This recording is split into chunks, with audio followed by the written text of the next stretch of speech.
এই ছেলে এই সমস্যা কি? এই জায়গায় কি তোমার? দেখলাম আমার মায়ের টুম্পার নামায় দিলা, আমার মায়ের টুম্পা তোমার বাইক থেকে নামা ড্যাং ড্যাং করে বাসার দিকে চলে গেল। কি সমস্যা কি? আমার মায়ের সাথে তোমার কি এর সম্পর্ক? আসসালামু আলাইকুম আঙ্কেল। টুম্পার বাবা আপনি ভালো আছেন আঙ্কেল? আঙ্কেল আমি তো টুম্পার ফ্রেন্ড, তো আমার বাসা এই সামনেই, এদিক দিয়ে আমি মাঝে মধ্যে যাওয়া আসা করি। ভাবলাম আজকে টুম্পাকে বাসার সামনে নামাই দিয়ে যাই। আঙ্কেল আপনার শরীরটা ভালো আছে না? এই বেটা এই ফোন, এসব বগিচুগি আলাপ আমার দিস না। তোকে বেটা জন্মই দিছি আমরা, বেটা ফাজিল।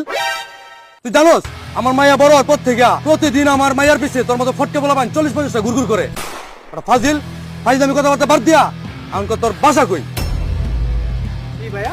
আব্বা কোন সমস্যা নাকি? আরে কইস না, এই পোলাটা তোর বোন টুম্পারে বাইক দিয়ে নামায় দিছে বাসার সামনে। টুম্পার মানে? ভাইয়া তোমার বাসা কই? আঙ্কেল আমার বাসায় বসুন্ধরাতেই, ওই ব্যাংক এশিয়ার ব্রাঞ্চ ম্যানেজারের ছেলে আমি। Branch manager